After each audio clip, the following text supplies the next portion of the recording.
সবার প্রতি আমার গভীর শ্রদ্ধা ও ভালোবাসা। আমার ইউটিউব চ্যানেলে সবাইকে স্বাগত জানাচ্ছি। যে যেখানে আছেন আশা করি ভালো আছেন, সুস্থ আছেন, নিরাপদে আছেন। কমই বেশি, লেস ইজ মোর, এটা একটা ধারণা, এবং এই ধারণা দিয়ে সরলতা এবং স্পষ্টতা, সিম্পলিসিটি অ্যান্ড ক্লিয়ারিটি, অতিরিক্ত এবং জটিলতা, এক্সেস অ্যান্ড কমপ্লেক্সিটি এর থেকে সবসময়ই শ্রেয়, সেটাই প্রকাশ করে। এই নীতি কেবলমাত্র ডিজাইন, শিল্পকলা, সাহিত্য বা সঙ্গীতের ক্ষেত্রেই প্রযোজ্য তেমনটি কিন্তু নয়। এ ধারণাটি জীবনের সব ক্ষেত্রেই প্রযোজ্য। সাধারণভাবে বলা যায় যে আপনি যদি কম দ্রব্যাদি ক্রয় করেন তাহলে ঘরে বেশি ফাঁকা জায়গা থাকবে এবং ঘর পরিচ্ছন্ন থাকবে। আপনি যদি নানাবিধ কাজে ব্যস্ত না থাকেন তাহলে জীবনের জন্য অপরিহার্য বিষয়সমূহে আপনি বেশি বেশি নজর দিতে পারবেন। আপনি যদি কম চিন্তাযুক্ত থাকেন তাহলে মনে বেশি শান্তি থাকবে এবং কোনো কিছু ভালোভাবে উপলব্ধি করার জন্য বেশি একাগ্রতা দেখাতে পারবেন। আপনি যদি মানুষকে কম অঙ্গীকার করেন তাহলে নতুন সিদ্ধান্ত নেওয়ার জন্য আপনার কাছে বেশি ক্ষমতা থাকবে। বিশেষ করে বর্তমান ভোগবাদী দুনিয়ায়, যেখানে একদিকে প্রস্তুতকারীরা বিকল্পের নামে একই মানের দ্রব্য অনর্থক সব চোখ ধাঁধানো, মন ভোলানো মোড়কে ভরে পছন্দের তালিকা বৃদ্ধি করেই চলেছে, অন্যদিকে বিজ্ঞাপন দাতারা প্রোডাক্ট আসার আগেই আইডিয়া বিক্রি করে বর্তমান প্রজন্মকে ক্রয় করার পাগলামিতে যেন নেশাগ্রস্ত করে তুলেছে। সে প্রেক্ষাপটে বর্তমানে কমই বেশি বা লেস ইজ মোর এই ধারণাটির প্রাসঙ্গিকতা আরও বেড়েছে। যত বেশি তত সুখ, এই অস্বাস্থ্যকর ক্রয়ের প্রতিযোগিতা থেকে পরিত্রাণ পাওয়া একান্ত দরকার। বলা যায় যে less is more concept is A to Z solution, অর্থাৎ কমই বেশি এই ধারণাটি ভোগবাদী দুনিয়ার একমাত্র পরিত্রাণ। বিষয়টি অনুধাবন এবং অনুসরণ করে সবাই জীবনের পথে হাঁটলে আশা করি জীবন আরও বেশি আনন্দময় হয়ে উঠবে এবং পরিপূর্ণতায় ভরে উঠবে। লেস ইজ মোর ধারণাটি মানুষের জীবনের সব জটিলতা দূর করে জীবনকে তৃপ্তিদায়ক করতে পারে। সে কথা বিবেচনায় আজকের আমার আলোচনার বিষয় হচ্ছে কিভাবে কমই বেশি হয় এবং এই ধারণার প্রয়োগ। How less is more and it's application. আলোচনায় সকলকে স্বাগত জানাচ্ছি। আমরা প্রথমে দেখব কমই বেশি ধারণাটা কি। What is the concept of less is মোর? কমই বেশি এই ধারণাটি সাংঘর্ষিক দুটি শব্দ নিয়ে গঠিত, অক্সিমোরন। এটা আপাত বিরোধী বাক্য বা প্যারাডক্স, যার প্রকৃত অর্থ সংখ্যায় সীমিত হলেও কোনো কিছুর গুণগত মান অনেক বড় হতে পারে। Smaller quantity could be of higher quality. বলা বাহুল্য যে জটিল কোনো কিছু অপেক্ষা সহজ সরল কোনো কিছু মানুষ অল্পতেই বুঝতে পারে আর তা গ্রহণ করে থাকে। যেমন কোনো সংক্ষিপ্ত কথা বাগাড়ম্বরপূর্ণ বড় বক্তৃতা থেকে অনেক বেশি কার্যকারী হয়। Brevity in communication is more effective than verbosity. সরলতা এবং ন্যূনতমবাদ, সিম্পলিসিটি অ্যান্ড মিনিমালিজম, জটিলতা এবং প্রাচুর্যের, কমপ্লেক্সিটি অ্যান্ড অ্যাবান্ডেন্স এর থেকে বেশি কার্যকারী ও শক্তিশালী তা বোঝানোর জন্যে কমই বেশি এই প্রবাদটি ব্যবহার করা হয়। দর্শনের ভাষায় এই প্রবাদটি জীবনের অপ্রয়োজনীয় জটিলতা আর অপব্যয় এড়াতে জীবনের জন্য যা কিছু অত্যাবশ্যকীয় সেদিকেই মনোযোগ দেওয়ার কথা মনে করিয়ে দেয়। এখন আমরা দেখব যে কিভাবে জীবনের নানা ক্ষেত্রে কমই বেশি ধারণাটার প্রয়োগ করা যায়। কমই বেশি এই ধারণাটি জীবনের নানা বিষয়ের উপর প্রয়োগ করা যায়। যেমন অনাবশ্যক বিষয়বর্জিত জীবন, যেখানে ন্যূনতম অত্যাবশ্যকীয় দ্রব্যাদি ব্যতীত বাহুল্য সব কিছু পরিত্যাগ করে যা কিছু জীবনকে অর্থবহ করে, অ্যাডস ভ্যালু টু লাইফ, সেদিকে মনোনিবেশ করা। এর ফলশ্রুতিতে মানুষ ন্যূনতম মানসিক চাপের মধ্যে জীবন কাটাতে সক্ষম হয়। বোঝার সুবিধার্থে বর্তমান সময়ে স্মার্টফোনের দৌরাত্ম্যের কথা আমি উল্লেখ করতে চাই। ফোন মূলত কথা বলার যন্ত্র, তার জন্য একটা অ্যানালগ ফোনই যথেষ্ট, যেটা বহন করতে সুবিধা, দামও কম, আর একবার চার্জ দিলে অনেক ঘন্টা ধরে চলে। সেটাই কিন্তু আমাদের জন্য যথেষ্ট। কিন্তু স্মার্টফোন আমাদের জীবনে ভুল মূল্যবোধ তৈরি করে অযথা বিড়ম্বনা বাড়িয়েছে, যা বলে শেষ করা যাবে না। বলতে গেলে স্মার্টফোন আমাদের ব্যক্তিগত, পারিবারিক এবং সামাজিক জীবনকে নেতিবাচকভাবে প্রভাবিত করছে।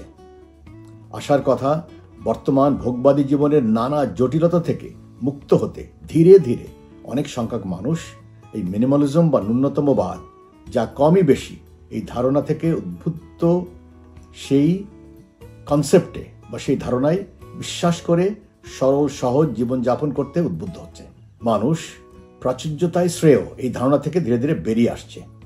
বিশেষজ্ঞদের মতে কোনো বস্তুগত দ্রব্য সামগ্রী আমাদের সুখী করতে পারে না।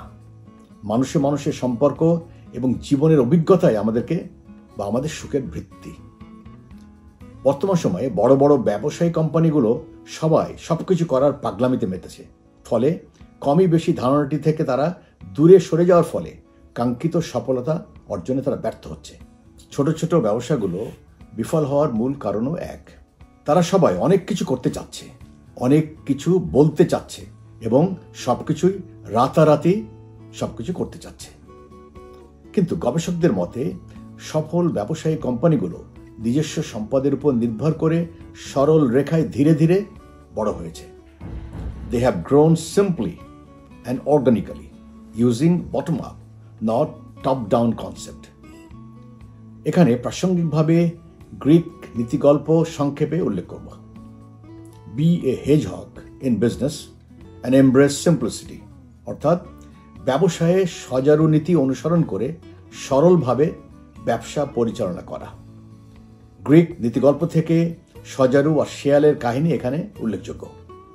সজারু আর শেয়াল এই দুটি প্রাগ ঐতিহাসিক প্রাণী হাজারো প্রতিকূলতা জয় করে এখনো পৃথিবীতে টিকে আছে, কিন্তু সম্পূর্ণ বিপরীত দুটো কারণে। সেগুলো হচ্ছে, the fox knows many things but the hedgehog knows one big thing, অর্থাৎ শেয়াল টিকে আছে অনেকগুলো চালাকি বুদ্ধি খাটিয়ে, কিন্তু সজারু টিকে আছে একটি মাত্র বুদ্ধি ব্যবহার করে, আর সেটা করতে তার কোনো জুড়ি নেই। সেটা হলো নিজের কাটা ভরা শরীরকে কুণ্ডলি পাকিয়ে নিজেকে রক্ষা করা। সম্প্রতিকালে কমই বেশি এ ধারণা নিয়ে সফল হওয়া দুটো ব্যবসায়ের উদাহরণ আমি ওইখানে উল্লেখ করব। প্রথমটি হচ্ছে Google, American search engine company, যা 1996 সালে Larry page and Sergey Brin, যারা দুজনই তখন পিএইচডি ছাত্র, তারা স্বল্প পরিসরে একটা অন্বেষণ যন্ত্র সার্চ ইঞ্জিন হিসাবে যাত্রা শুরু করে। তারপর ধীরে ধীরে তার কলেবর প্রসারিত করে 1998 সালে একটা শক্তিশালী এন্টারপ্রাইজ হিসাবে আত্মপ্রকাশ করতে সক্ষম হয়। দ্বিতীয়টি হচ্ছে facebook.com, যা 2004 সালে হার্ভার্ড ইউনিভার্সিটির 4 জন ছাত্র মার্ক জুকারবার্গ, এডওয়ার্ডো সেভেরিন, ডাস্টিন মস্কোভিজ এবং ক্রিস হিউজ, তারা ইউনিভার্সিটির ছাত্রছাত্রীদের মধ্যে যোগাযোগের জন্য ফেসবুকের একটা ছোট সাইট হিসাবে আত্মপ্রকাশ করে। তারপর সেটা সফল হওয়ার পর প্রাথমিকভাবে সে অঞ্চলের অন্যান্য কলেজকে এই সাইটের আওতাভুক্ত করা হয়। এরপর 2005 সালে facebook.com নামকরণ করা হয় এবং ফেসবুক তাদের হাই স্কুল ভার্সন এবং কোম্পানির জন্য একটা সেপারেট ভার্সন চালু করে। 2006 সালের শেষের দিকে 13 বছরের উপর বয়সী সবার জন্য সে সুবিধা খুলে দেওয়া হয়। পক্ষান্তরে এর বিপরীতে যেমন AOL, মাইস্পেস, হামার এগুলোর প্রসঙ্গ উল্লেখ করে বলতে হয় যে তারা গ্রাহকদের চাহিদা বা বাজার প্রবণতা বিচার না করে শুরুতেই অনেক কিছু করার পরিকল্পনা করে প্রাথমিকভাবে তাদের প্রচেষ্টা বিফল হয়। উল্লেখিত উদাহরণগুলো সর্বক্ষেত্রে শতভাগ প্রযোজ্য সেটা বলার কিন্তু কোনো অবকাশ নেই। তবে অভিজ্ঞতা থেকে বলা যায় যে কোনো কিছু সহজ ও সরল রাখলে প্রায়শই সেখানে সফলতা আসে। রাইট অফ চয়েস, অর্থাৎ বাছাই করার অধিকারের কথা বলেই কমই বেশি এ ধারণার বিরোধিতা করা হয়ে থাকে। সে বিষয়টির দিকে লক্ষ্য রেখে এখন আলোচনা করব দ্য প্যারাডক্স অফ চয়েস। বাছাই করার অধিকার কথাটা আপাত বিরোধী সত্য।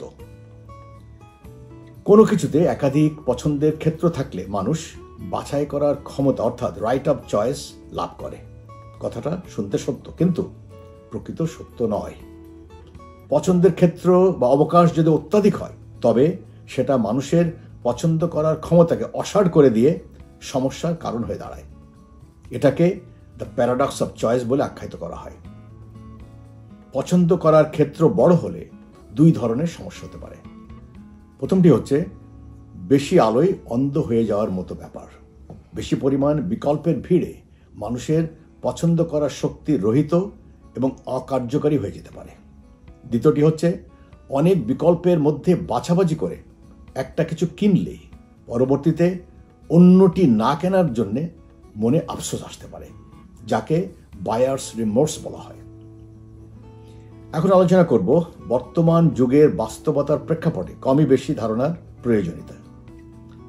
গবেষকদের সমীক্ষা মতে বর্তমানে একজন সাধারণ মানের পেশাজীবীর ব্যস্ততার একটা চিত্র আমি স্ক্রিনে দেখাচ্ছি। প্রথমটি হচ্ছে সাধারণ মাপের একজন পেশাজীবীর গড়ে সপ্তাহে 304টি ইমেল চেক করতে হয়। দ্বিতীয়টি হচ্ছে প্রতি ঘন্টায় গড়ে 36 বার তার স্মার্টফোন তাকে চেক করতে হয়। আর তৃতীয়টি হচ্ছে প্রতি 8 মিনিটে অর্থাৎ প্রতিদিন 50-60 বার কোনো না কোনোভাবে তার মনোযোগ বাধাগ্রস্ত হয়। এগুলো বিবেচনা করে সহজেই অনুমান করা যায় যে একজন পেশাজীবীর কোনো বিষয়ের প্রতি মনোযোগ ধরে রাখার অবকাশ খুব সীমিত।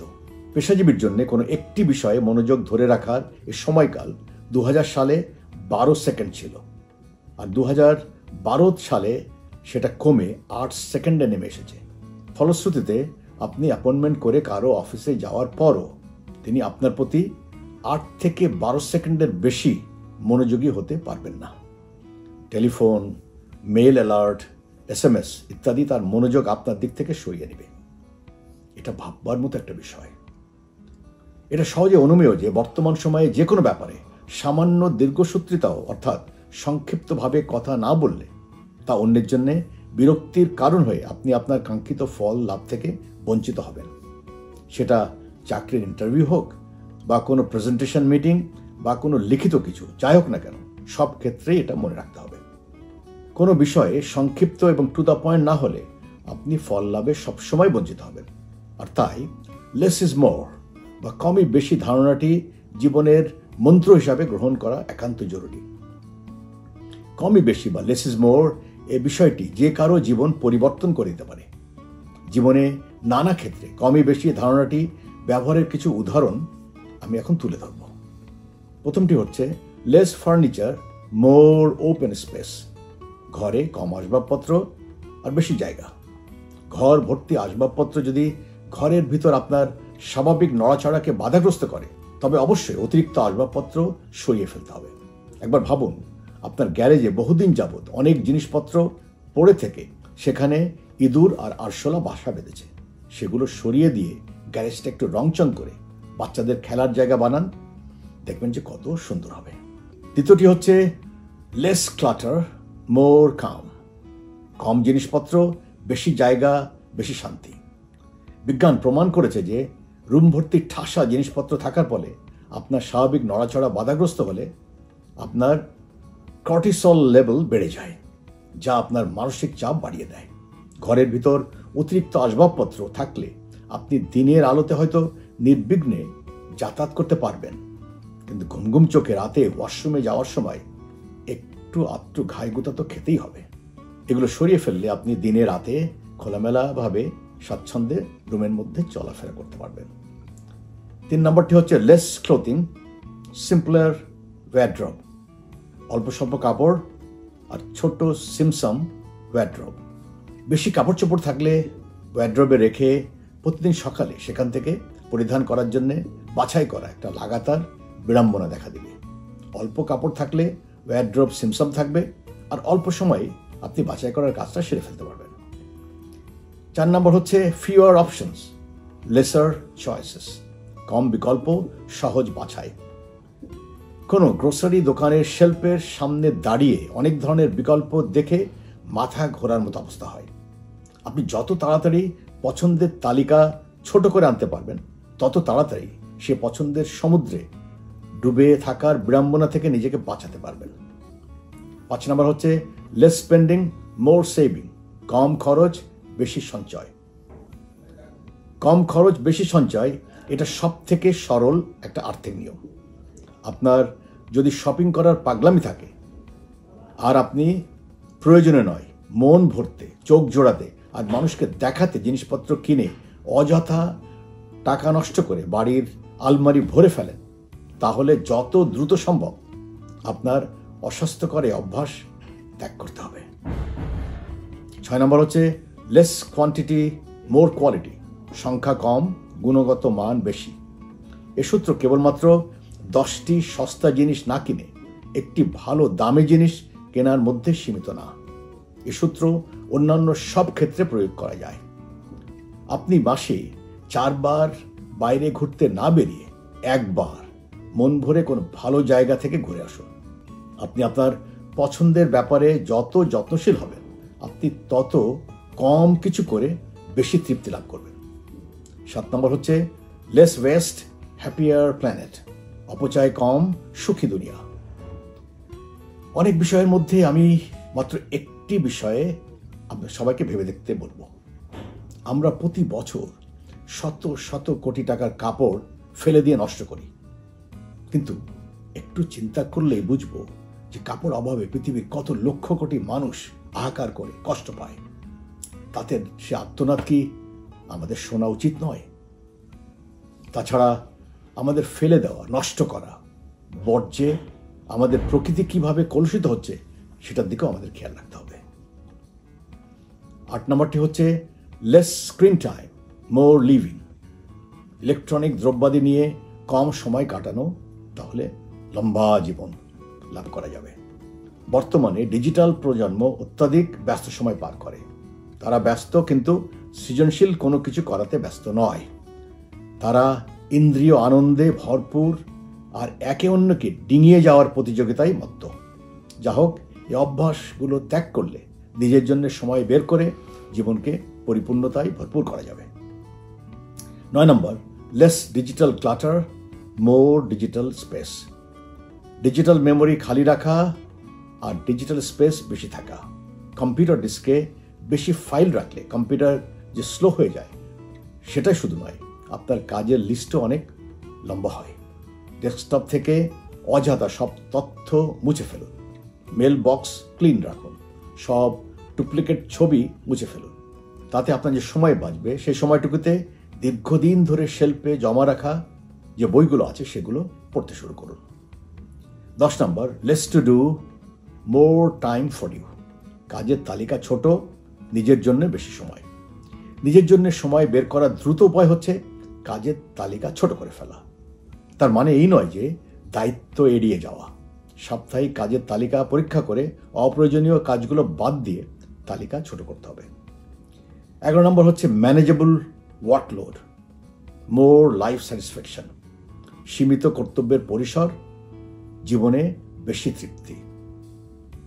নিজের উপর আরোপিত সাধ্যাতিরিক্ত কর্তব্যবোধকে সাধ্যের মধ্যে আনলে আপনি আপনার সীমিত সাধ্যকে অনেক আন্তরিকতার সাথে কাজে লাগাতে পারবেন। এতে আপনি সাধ্যমতো মানুষের কল্যাণে কাজ করেও নিজের জন্য সময় বাঁচাতে পারবেন। 12 নম্বর হচ্ছে লেস কম্প্যারিজন মোর কানেকশন, কম তুলনা করা সমান গভীর সম্পর্ক। সবার মন বজায় রেখে চলার প্রচেষ্টা আপনাকে হয়রানির মধ্যে ফেলতে পারে। সবার মন না রাখতে পারার ঘটনা আপনার মনে রাগ এবং হতাশা আনতে পারে, যা আপনার প্রকৃত সামাজিক যোগাযোগ রক্ষা করা ব্যাহত করবে।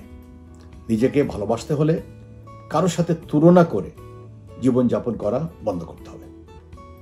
13 নম্বর হচ্ছে less past and future more being present, কম সময় ধরে অতীতে এবং ভবিষ্যতে থাকা, বেশি বর্তমানে থাকা।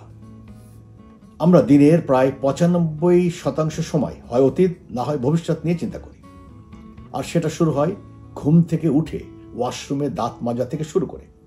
একটু খেয়াল করলে বোঝা যায় যে আমরা দাঁত ব্রাশ করার জন্য যখন আমরা পেস্ট লাগাই, তখন দাঁত বা ব্রাশ বা পেস্ট নিয়ে আমরা একটু চিন্তা করি না। অনেকে আবার অন্য মনস্ক থেকে পেস্টের পরিবর্তে ব্রাশে শেভিং ক্রিম বা শ্যাম্পু লাগিয়ে ফেলে। মনে রাখতে হবে, জীবন কারো পরিকল্পনা মতো চলে না। সবসময় পরিকল্পনার বাইরে অনেক কিছু ঘটতে থাকে।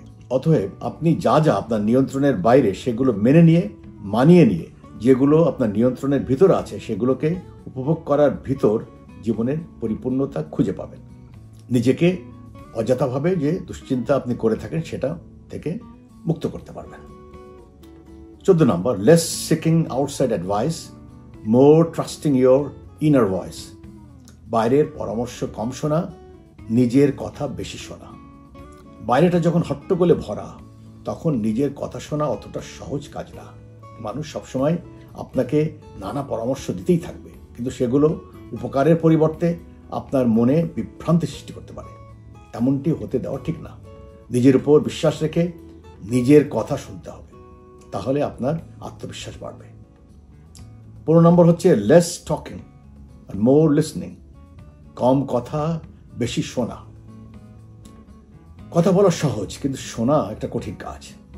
কথা শুনলে আপনি অন্যকে ভালোভাবে বুঝতে পারবেন, আর তার সাথে সম্পর্ক স্থাপন করাও আপনার জন্য খুব সহজ হবে। সবসময় কম কথা বলা আর বেশি শোনার অভ্যাস গড়ে তুলতে পারলে আপনি সামাজিকভাবে প্রতিষ্ঠিত হতে পারবেন। 16 নম্বর, লেস ফিয়ার মোর কারেজ। ভয় কম, বেশি সাহস। বেশি সাহস মানে একদম ভয় পাওয়া না তেমনটি নয়, কিন্তু ভয় যেন আপনাকে নিয়ন্ত্রণ না করে সেদিকে সজাগ থাকতে হবে, অর্থাৎ ভয়কে জয় করতে হবে। 17 number, less anxiety more peace of mind. কম দুশ্চিন্তা, বেশি প্রশান্তি। দুশ্চিন্তা মুক্ত জীবন বলা সহজ, কিন্তু বাস্তবে এটা করা খুব কঠিন। কিন্তু ভাবিয়া করিও কাজ, কইয়া ভাবিও না, এই সূত্রটি এ ব্যাপারে খুব কার্যকরী। 18 নম্বর, লেস জাজিং মোর অ্যাকসেপ্টিং। কম বাছাবাছি, বেশি মেনে নেওয়া। বেশি বাছাবাছি এটা একটা দুমুখ অস্ত্র। আপনি যখন অপরের দোষ ত্রুটি নিয়ে বেশি বিশ্লেষণ করবেন, তখন আপনার ভিতর লুকিয়ে থাকা ভালো মন্দ এবং খারাপ চিন্তাগুলোকেও উস্কে দেবে। নিজের এবং অপরের প্রতি বেশি বিচার বিশ্লেষণ না করা থেকে 100 ভাগ বিরত থাকা সম্ভব নয়, কিন্তু এই চিন্তাটা মাথায় রাখলে আপনি বেশি বেশি মেনে নেওয়ার মানসিকতা পোষণ করতে থাকবেন। 19 নম্বর হচ্ছে less bad habits healthier lifestyle. কম খারাপ অভ্যাস, সুস্থ জীবন। প্রত্যাহিক পছন্দের কাজ আমাদের অভ্যাস তৈরি করে, আর অভ্যাসের সমষ্টি হচ্ছে জীবন। আপনি যদি প্রত্যেক সপ্তাহ শেষে পার্টিতে যোগ দিয়ে মদ্যপানের মতো বদ অভ্যাস গড়ে তোলেন, তাহলে আপনি কখনোই সুস্থ জীবনের অধিকারী হতে পারবেন না। অভ্যাস একবার গড়ে উঠলে তা ত্যাগ করা সহজ হয় না। এ বিষয়ে একটি স্প্যানিশ প্রবাদ উল্লেখযোগ্য। সেটা হচ্ছে, হ্যাবিটস আর ফার্স্ট কবওয়েব দেন কেবলস। অর্থাৎ অভ্যাস প্রথম মাকড় আসার জাল, পরবর্তীতে সেটা রশি। 23 নম্বর হচ্ছে ফিউয়ার টয়স স্মার্টার কিডস। অল্প খেলনা, বুদ্ধিমান শিশু। এটা কিছুটা অযৌক্তিক মনে হলেও এটা সত্য যে অল্প খেলনা তৃপ্ত, বুদ্ধিদীপ্ত এবং সৃজনশীল শিশু গড়তে সহায়ক হয়। গবেষণায় দেখা গেছে যে একটা খেলনা নিয়ে শিশু যখন দীর্ঘক্ষণ ধরে খেলে, তখন সে খেলনাটিকে বিভিন্নভাবে কিভাবে খেলা যায় সেটা সে নিজে চিন্তা করে বের করে এবং সেদিকে সে মাথা খাটায়, ফলে তার চিন্তার বিকাশ ঘটে। কমই বেশি বা লেস ইজ মোর, এই ধারণাটিকে জীবনের জন্য A to Z solution to happiness বলা যেতে পারে। বিষয়টি অনুধাবন ও অনুসরণ করে সবাই জীবনের পথে হাঁটলে আশা করি জীবন আনন্দময় হবে এবং পরিপূর্ণতায় ভরে উঠবে। আলোচনার সাথে থাকার জন্য ধন্যবাদ ও কৃতজ্ঞতা। এ ধরনের জীবন ঘনিষ্ঠ বিষয়, যেটা আমি মনে করি সব শ্রেণী পেশার এবং সব বয়সের মানুষের জন্য জরুরি, এই বিষয়গুলো সরাসরি আলোচনা করলে বুঝতে সুবিধা হয়, কারণ সেখানে ইন্টারাকশনের সুযোগ থাকে। সে লক্ষ্যে আমি এবং আমার টিম এ বিষয়গুলো স্কুল, কলেজ, ইউনিভার্সিটি ও কর্পোরেট হাউসে আমরা ক্লাস বা সেমিনারের মাধ্যমে আলোচনা করে থাকি। এ ধরনের সরাসরি আলোচনার প্রয়োজন হলে দয়া করে লিখে জানাবেন। আমার চ্যানেল যদি আপনাদের ভালো লাগে তাহলে চ্যানেলটি সাবস্ক্রাইব, লাইক এবং মন্তব্য করে সাথে থাকবেন আশা করি। সবাই ভালো থাকুন, শান্তিতে থাকুন, মানবতার জয় হোক। সবাইকে ধন্যবাদ ও কৃতজ্ঞতা। Humanity is human religion.